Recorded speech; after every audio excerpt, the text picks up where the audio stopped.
Welcome again to the Bo Knows Show.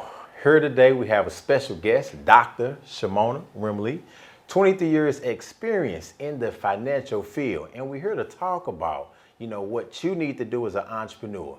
First of all, Ms. Rimley, if you don't mind, share with me your area of expertise and field. Okay, sure, absolutely. So I have had the pleasure of working in the financial industry for over 23 years. I started my career as a branch manager. Okay. And I served in the banking center for approximately 20 years. There I had the opportunity to learn a vast area of financial products. Mm-hmm. And so that's from your home mortgages to your equity lines of credit to your small business loans to your investments, a whole gamut. So I'm really excited because it gives me an avenue into so many different doors. And so when I left the banking center, I left as a mortgage loan officer. Mm-hmm. And then I was fortunate enough to, as they say, sometimes the pandemic can be a blessing in disguise or something that's meant for bad can end up being something good. So the pandemic has afforded me an opportunity to continue to help small business owners. Help our people. Awesome. That's what we like to hear. And when you talk about businesses being bankable, what do you mean by that? How do companies prepare themselves to be even bankable? What does that consist of? Okay, I love that because as a branch manager, we would go out into the field and meet with small business owners and find out, what are some of their needs? How can we help them as far as lending? And so one thing that I found was a lot of businesses needed lending. However, their business was not, number one, structured properly, or number two, how everybody thinks they need to write off all their expenses. So if you're writing off all your expenses, yes, it's a win-win for you personally. But when it comes to wanting loans, we want to be able to see that you have a return. Income, Yes, we need to see income. Right. And so typically, when we looked at revenues and income, we would always, the ideal margin was always 10% of your gross income. Okay. So when an individual needed a small business loan, we look at their gross. So if you're bringing in $100,000, you can't expect to get a loan for like $50,000. Exactly. Your margin is 10% of your gross income. And that kind of leads me to my next question. When you said they try to write off a lot of things themselves, so business typically try to do their own accounting and bookkeeping. Like, yes, I know, do. right? And how does that work? Is that important to their business? Should they not be doing it themselves? Should they hire a CPA? Kind of explain that for me, because a lot of people are having trouble in that field. Well, I would say it's based upon the size of the business. So if you're doing a startup business and your finances may be limited, there's software out there that you can utilize. Typically Quicken Books, which is linked to their banking account. But also as your business begin to build and you begin to hire employees, it is important for you to have the proper bookkeeping. Again, so if your business is lined up properly, then you're able to obtain financing and things like that you need. Okay, awesome. Which is another question that leads me to. See, I keep thinking about these Okay, questions. okay. So you say if they're at that point, so should they do some of that in the beginning stages, or should they wait 2 years? How would you go about building kind of that credit? Because that's what that's leading to. What would you recommend in that aspect? Should they start off or wait? Well, you are the expert in the business credit. All So right. I would say as far as just thinking about their business structure and their profitability, they need some type of organization in place. And see, here's one thing, as a financial coach, a business coach, I like to talk to small businesses about when you're setting up, when you worked in corporate America, you had sales goals. What is your monthly goal? Are you going to generate $1,000 a month in sales? If that's the case, then what are your expenses? What is your budget for your expenses? What does that look like? How many employees you're going to have? How many individuals you're going to hire? So you need to be able to have a whole, framework as to what your business looks like. Nice. So yes. So with that being said, I would say definitely if you're going to go with the CPA, maybe you can just tell them at the time you need bookkeeping. But again, 1 year from now, or when January comes around, you need to give all your taxes. So you're going to need your receipts. You're going to be like struggling to pull all this stuff together if you're not keeping good records. Absolutely. Absolutely. Nice. Wonderful answer. Wonderful answer. So another question, last but not least. Okay. So you know Bo, right? I know Bo. You know Bo. And then we on the Bo Knows Show. Can you share with me your experience and encounter with myself since this is... So it's a pleasure to know someone like yourself, because although I was in the financial industry, I knew a lot about lending and banking and organizing that piece. But I needed a person like yourself to be able to send clients to when they were looking to build their credit, their business credit. So everybody always work on their personal credit. And a lot of people think that as long as I have my personal credit, then I don't have to worry about business credit. But you need to be working on both of them at the same time. Simultaneously. So I had the opportunity of meeting you probably about 2 years ago. Yes. And Bo's knows credit. And I learned learned a lot from you, how a business can start building business credit at the very start of their business. Right. Well, again, I want to thank you guys for tuning in to Bo Knows Show, and I appreciate Ms. Shimona Wimbley for giving us all of that great information. Like I said, Bo knows, who knows, and if I don't know, I know somebody that do. But we're going to take a break and get a word from our sponsors, and I got a surprise for you. See you soon. With all the changes 2020 has made in the business world and in America's financial system, wouldn't you say it's time you become an entrepreneur? Hello. My name is Donnell Bobo. I'm the CEO of the Credit University and the creator of the Bo Knows Show, where I discuss the world of personal credit and business financing. I've been in the credit business and credit industry for a little over 20 years, helping build personal credit, develop business solutions, and helping you find funding. As a certified credit and business analyst, we at the Credit University can help you understand how to build credit, start and build an existing business, solve credit problems, set new objectives and substantial goals, and best of all, help you receive funding so you can realize your vision. To learn more about how we can help you achieve your life goal, our contact information is on the screen. Now I want to invite you to join me on the Bo Knows Show and allow me to take you on a wonderful journey of fun and financing. And remember, get educated now and be smart about it later. Welcome back to the Bo Knows Show. And of course, again, I'd like to thank Ms. Shimona Wimbley for giving us all that great information on banking. So now, like I mentioned to you, I have my special guest and surprise in the building, and we're going to go more in depth about the PPP and EIDL loan/grant. Who do we have? Miss Amatala Mommy Chi Shabazz. Yeah. How you doing? What's and if you up? don't mind, give us a quick introduction. I'm going to get to these questions. Yes. Thank you so much for the invitation. I am so excited. So everyone, I am Amatala Mommy Chi Shabazz. I am the CEO and founder of Yes Credit Solutions and partner up with Bo. So we've been getting an overwhelming response on the PPP and the EIDL. So let's break it down. Let's break it down.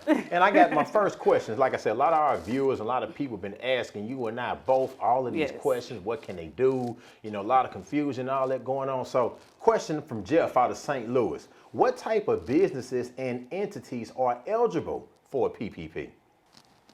So businesses, all types of the regular traditional businesses. You have gig workers, 1099 contractors, whom have suffered losses during the pandemic, but was in business prior to February the 15th, 2020. Right. So, and before, you know, they didn't have the gig workers and the contractors on the old PPP loan. Now they done kind of made some changes. So those people, you know, are eligible too. So for you contractors, you marketing guys, some of the internet guys, I kind of read that too as well.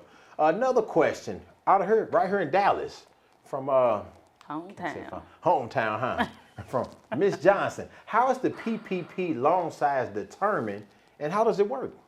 So the PPP loan size is determined based off of your salary. It's 2.5 times your salary for any traditional business, but if you're in the food industry, it'll be 3.5 times your monthly salary, and this will cap employees at $100K on their salaries. Okay, and do they like take that, say over the course of a year, they, whatever your salary is, just to be clear, whatever your salary is multiplied by 2.5, right?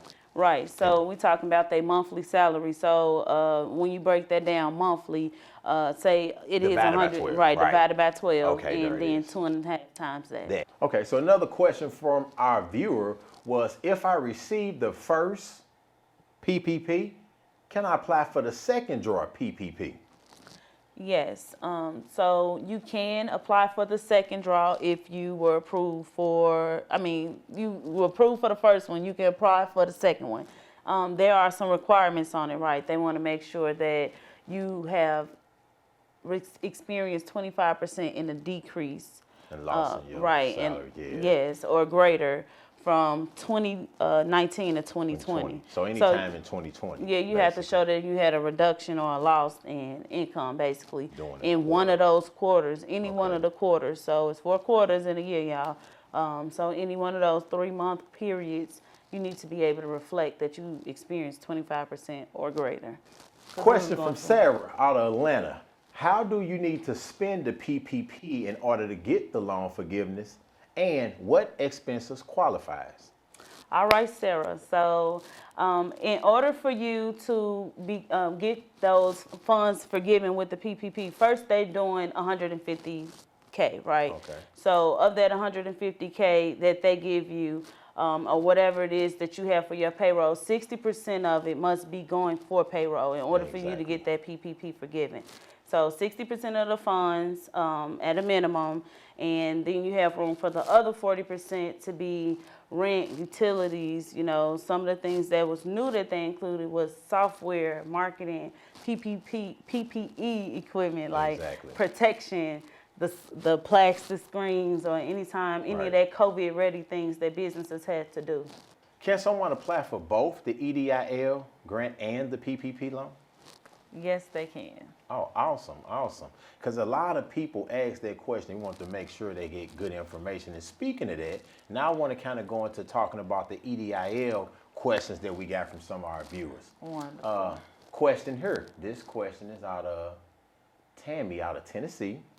Can you apply for the EDIL loan twice? And the answer to this is yes, you can. And the way in which you apply for an increase or, well, you said twice. So they look at it as a modification. So in a sense, it would be like you're applying for an increase or either a decrease, right?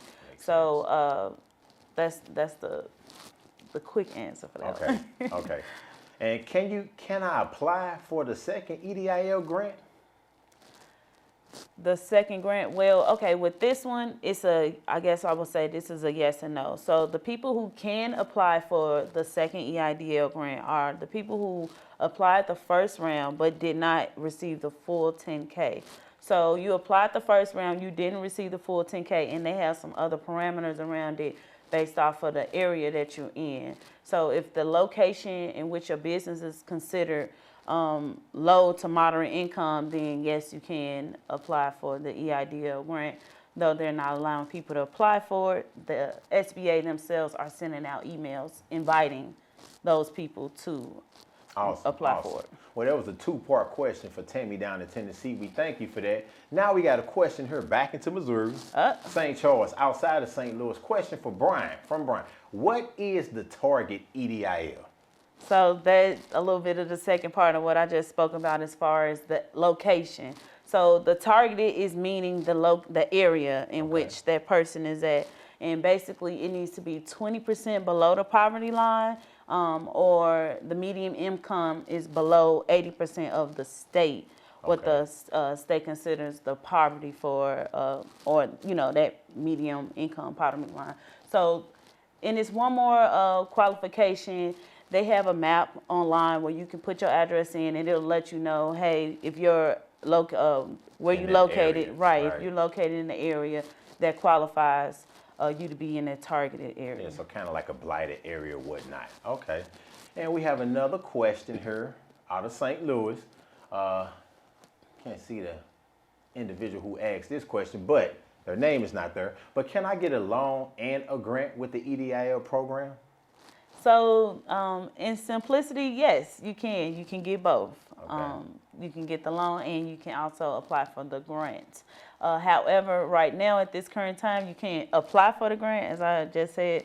But if you had applied for the grant previously and you didn't receive it all, then you are eligible if you meet all of those points for them to re-invite you to apply again. Yeah. Nice. Yeah, And yeah. I believe this question here, last but not least, this was kind of an overall question that we had from several of our viewers. that's What okay. other important factors we should know prior to applying for the EDI? I think this was a lot of people's question because a lot Yeah, of it people are really concerned was. about putting fraudulent information or committing. They just don't know. They want to make sure that, hey, I cross my T's and dot my I's. And rightfully so. So, we understand this is a very important time for businesses and they need these funds. Nice. Okay, Absolutely. so, but to answer the question, something that we want business owners and entrepreneurs, everybody who's applying, right, keep in mind, have your paperwork in order. And what do we mean? What do I mean when I say that? The bylaws, the minutes, for your business, those different things that allow you to, really you structure like a real business. So they will be verifying the information on the applications, and keep in mind that the SBA at any time can ask you for this information, and you need to be able to Provide it. Period. Because they all sending out the notices already from the first round. Well, Yes. again, I want to thank Miss Amatala Mommy Chisha Bass Yeah. for coming on the Bo Knows Show. Bo, my boy, for many years now. Well, I appreciate you guys for tuning in to the Bo Knows Show. Of course, Bo knows who knows. And if I don't know, I know somebody that do. Stay tuned for the next episode. Bo know business, Bo know credit, Bo know surviving during the pandemic. Bo know real estate stocks and bonds with step-by-step we build in 101. Bo know software and system too, showing startups and entrepreneurs what to do. Bo know people bringing special guests. Bo know tune into the show for the rest.